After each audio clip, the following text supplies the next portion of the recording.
back to Mental Health Matters. We're so glad you're back with us today. We got a great show today. And Danielle, another intern named Danielle. Yes, that sounds confusing, but we got a new intern named Danielle who is fantastic, who's sitting in and co-hosting with us today. And we're going to talk about communication as a pathway to empowerment. Wow, that sounds pretty cool. All right, you are listening to Mental Health Matters with Dr. Scott Terry and KRUU 100.1 on your FM dial. We broadcast in Fairfield at 6:30 on Tuesdays, rebroadcast 12:30 on Thursdays in the afternoon. But you could listen to the archives, which are on KRUU, and on the Ardent Counseling Center website. And through the YouTube channel. So you could go to YouTube and type in Ardent Counseling Center. And you could always email me, scott@ardentcenter.com. If you got any questions, we get some great questions that come in. And I really do encourage you to come up with show topics or ideas or whatever you'd like. And so there's a shout out to somebody who said that they were having some difficulties, for instance, with one of our shows. And I understand some of the shows can be really quite challenging because these topics are not here. We're not here to give you answers. And it's not here to make things always so easy, but to sit there and say, let's look at the nuances. Let's look at the possibilities. Let's get real about some of the life's difficulties and go not focusing on the problem, but what can we create from that problem? Even if that problem is something really difficult, like human trafficking or something. Terrible thing to talk about. But if we don't talk about it, how are we going to ever address it and make it better? So anyways, so mental health matters is really essential because even if you've got your physical health and you've got everything going in your life, if you're depressed or anxious, nothing else matters. Nothing. It's the most essential to your consciousness of who you are. If being disturbed in that way, and if we're not addressing that, nothing else can change. So we've got to come back to how are we creating balance in our lives.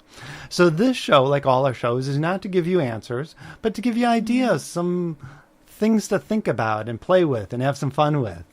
So anyways, we're really glad you're here. And one of the other comments was, just because I've got lots of degrees doesn't mean that I am the greatest thing on the planet. And it is true. So I keep wanting to come back to this notion that ego isn't important, especially in a lot of our fields. Because I've got lots of degrees doesn't mean that I know more than you or I am better than you or anything else. It just means I might know a few things. And take it for what it's worth, and then do what you can with what means something to you. I often say, for instance, some of my interns are much better therapists than I am or could ever be with certain kinds of people. And maybe I'm better with other kinds.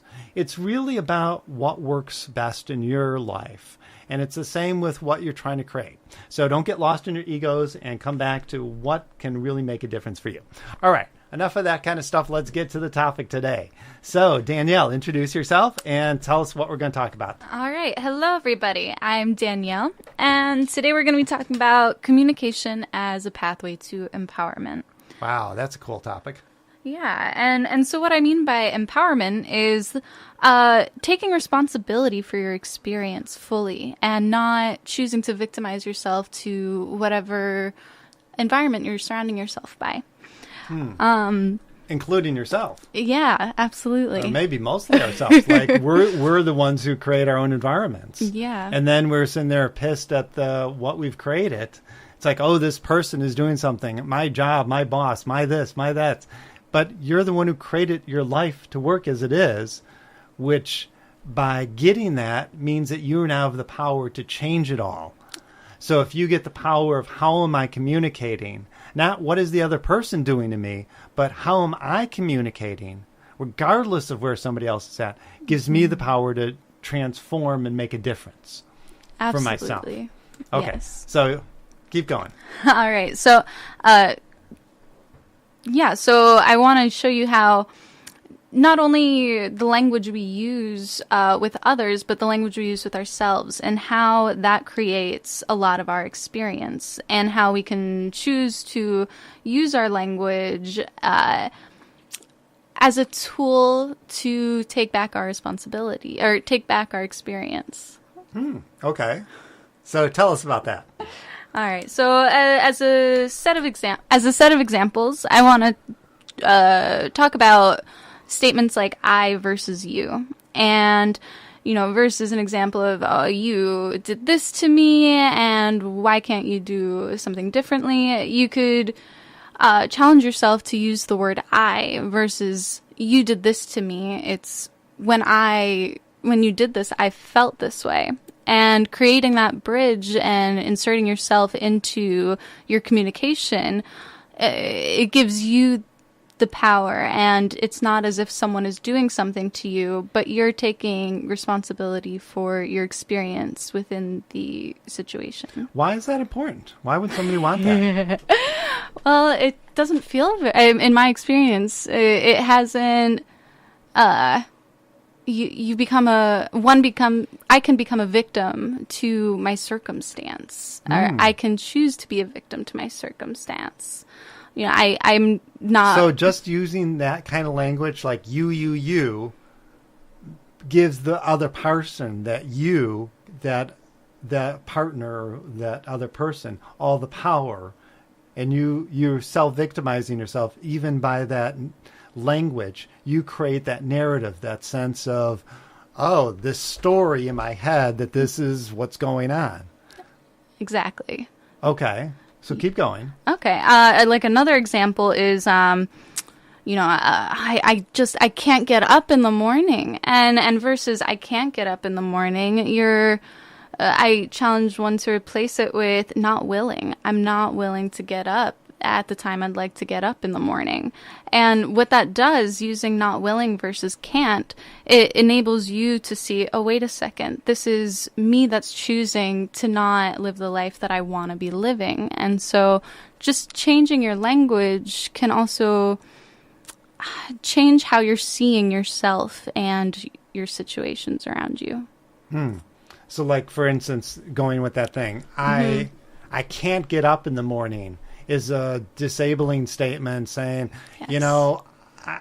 my life is just terrible, and I have to stay up late at night, and I can't get up in the morning, and I have all these problems because, I'm not sleeping so well, and I don't have time to exercise and take care of myself, and I'm always rushed, and I'm always tired. It's the story of our lives. There's too much to do and not enough time. Yeah. So the way you're saying it, say it again. Say the example again? Yeah. Versus like, man, I can't get up in the morning. It's, I'm not willing to get up in the morning. Or I don't want to. Right. It's like this. So the statement then is by saying, I am taking control. Maybe I would like to get up in the morning, and I haven't figured out a way to do that, to set a structure that I can actually abide by. Yeah. The whole point is, how do I re-empower myself, take back control over my life? I think so often in therapy, the focus is, tell me about the problem. Woe is me, life sucks, yada, yada. And it's like, okay, got it. Instead of like, well, what can I create from this? If I'm not sleeping at night, there is nothing else I can do. It's sort of like it could be a symptom of how crazy our mind is, and anxiety or stress or this or that. And it's kind of like alcohol. Alcohol is really often a symptom of what's going on. It's not the problem.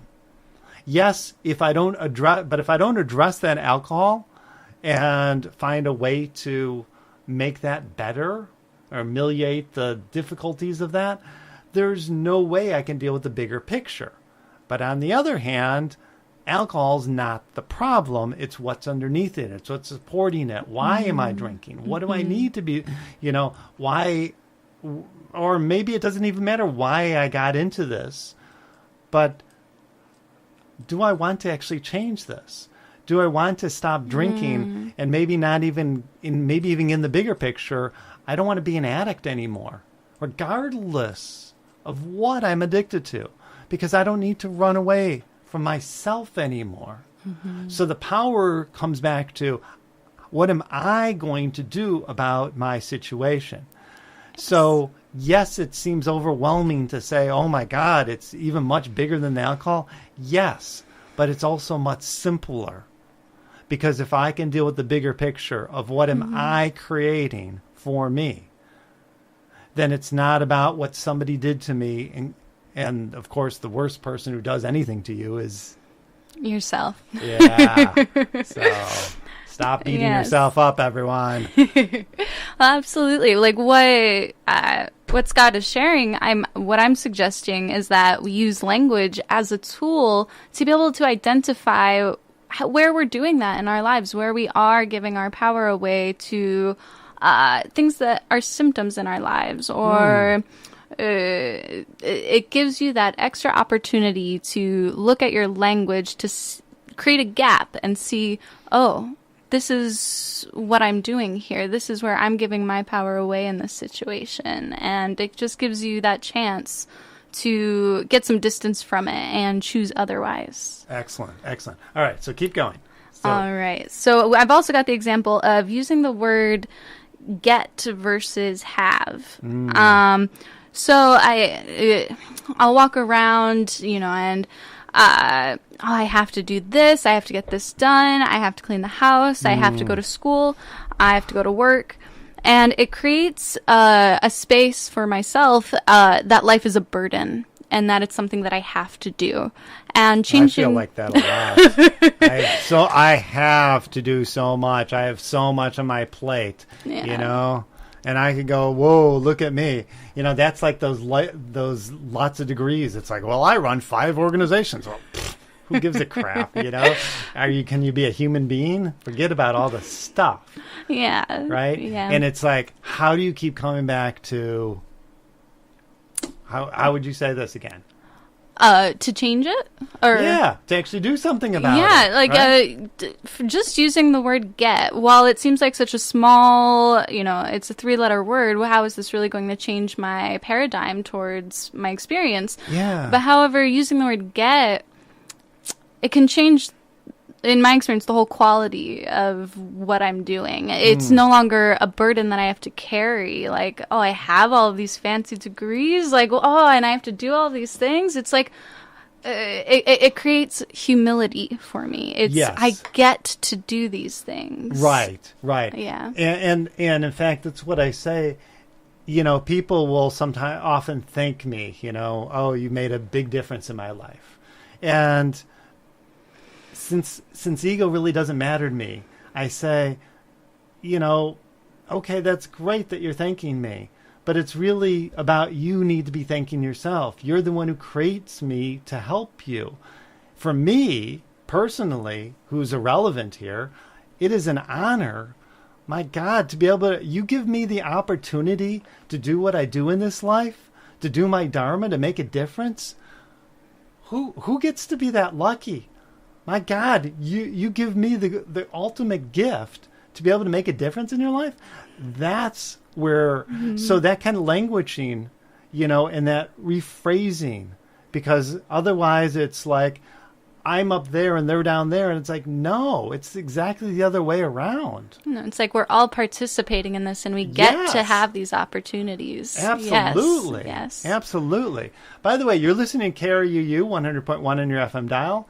And today we've got Danielle too.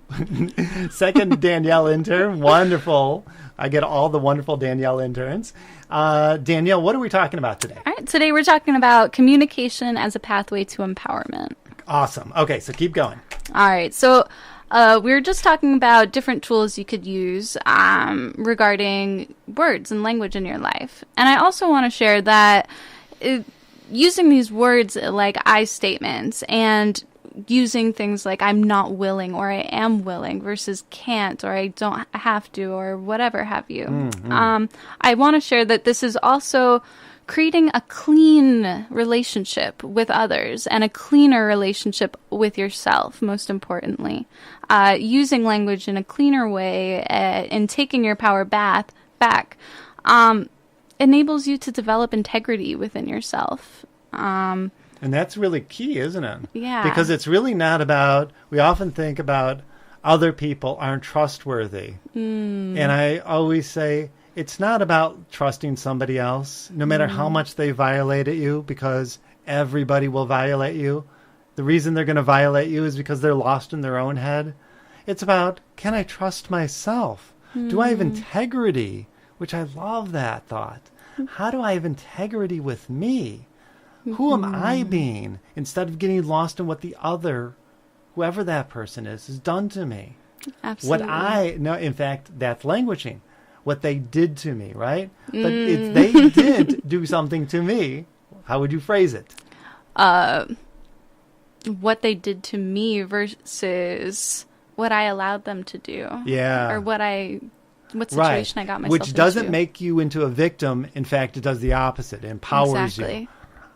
I allowed this person to hurt me. Okay, fine, I can admit it. I don't have to get stuck in it. Yeah. I don't have to, spin my head around and go, oh, woe is me. Look, I let somebody. No. It's like I could learn from something. Absolutely. The greatest tool to learn is trial and error. It's not how we succeed. It's how we fail and how do we get up again. That's why I always love that song, the Chumbawamba song. I always say that because it's like, I fall down and I get up again. And it's like, how do I get up again? How do I fight? How do I learn from the mistakes? It's not about what somebody did to me.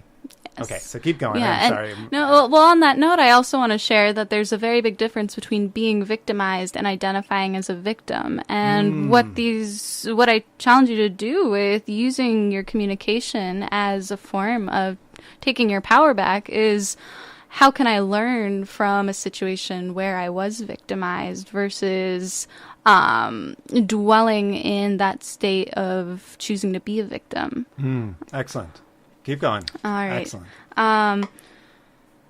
So really developing your integrity, because what is this all about? Like, we're using these words. What's the importance of this? But it creates, you become in the seat of power.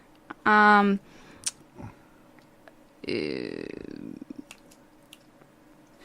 dancing. I am dancing. I'm like, where do I go next? All right. Let's go to the next topic. So one of the things we were talking about doing is a communication exercise. Are we ready for that, or do we want to do something else? Oh, no, I'm ready. All right. So we're going to do a simple communication exercise. I think we've done one of these before in the past.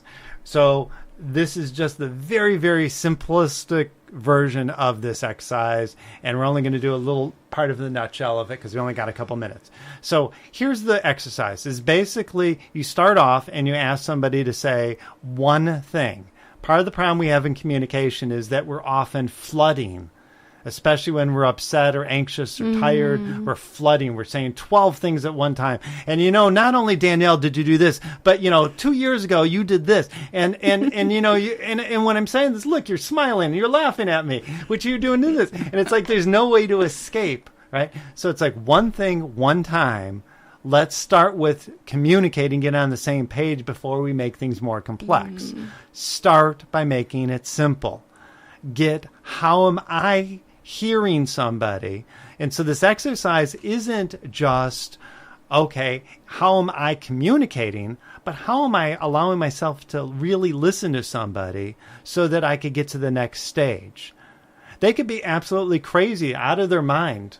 Like Danielle's crazy, isn't she? Okay, no. And, you could be completely crazy. It's like, okay, but how am I listening to that? And what am I doing with that? If I'm talking to a 5-year-old, I got to speak in a language a 5-year-old can understand. If I'm talking to my partner and she's upset, I got to be able to talk to her in a way that she can hear me and I could hear her, regardless if she's able to, if I'm speaking and, oh, look, she doesn't ever hear me. Well, no, how am I communicating so that she could? And that how am I making myself understood given how her brain is at that moment? Or my brain is at that moment, more likely. Okay, so start with one thing at one time. Simple thing. I'm going to ask Danielle. I'm going to ask her. So, what's on your mind, Danielle? Oh, I'm having a really hard time in getting everything together to apply to grad school right now. Okay, so that's your issue. And then I'm going to say, so Danielle, are you done? Yes. Okay, so what I heard you say, in essence, the nutshell of what I heard you say is that you're overwhelmed by trying to get it together to go to grad school. Did I get it, or am I missing something? Yes, I feel understood. Okay, great. And then, so that's part one. Part two is I'm going to extend Danielle's argument. So I'm going to pretend I'm in Danielle's head. And I'm going to say, Danielle, if I was you and I was in your head and I'm looking in the mirror, which I shouldn't look in the mirror because I'm in your head, so I won't do that. But if I was in your head, I would be thinking that not only is it hard to get to grad school, but, but what would I do if I actually finish that school and now I'm going to become a therapist or go for my doctorate, which, this insane, guy's telling me to do, my supervisor, and over my instruction of my internship here, he's like saying, what do you mean? I haven't even finished this degree and he's already telling me to go for the higher degree? Anyways, so what am I going to create from this life, this much bigger picture? Okay, so that's just my thoughts if I was in your head. I could be completely insane, but that's how I'm projecting how I hear you. Okay, so are you done? Yes. Awesome. Okay, so I'm understanding you to say, you see how if you were in my head, not only would this process seem really overwhelming, but, oh man, if I got the actual degree and I'm moving on to go on, like, who would I be? How would I create myself to be once I got that degree? Yeah. Yeah. And so you asked me, did I get it? Did I get it? Yeah. So that's kind of what I was saying. So what's really interesting is, let's say I said, Danielle, if I was in your head, I'd be thinking about not just grad school, but, how I could really fly an airplane and, fly with monkeys, because I really think I want to, be able to fly with monkeys, because I know monkeys can fly and I want to have wings. And you would say, am I done? Are you done? Right. And what, in essence, you heard me say was... So in essence, I heard you say you want to fly. You want to fly with monkeys. You want to go flying. And I think that's what, in a nutshell, what you shared. So what do I get by hearing you reflect back to me how crazy I sound? Well, you get a mirror. You get the opportunity to see how others are seeing you and what they understood. Right. And what it gives you is... Really? That's what you think if you were in my head?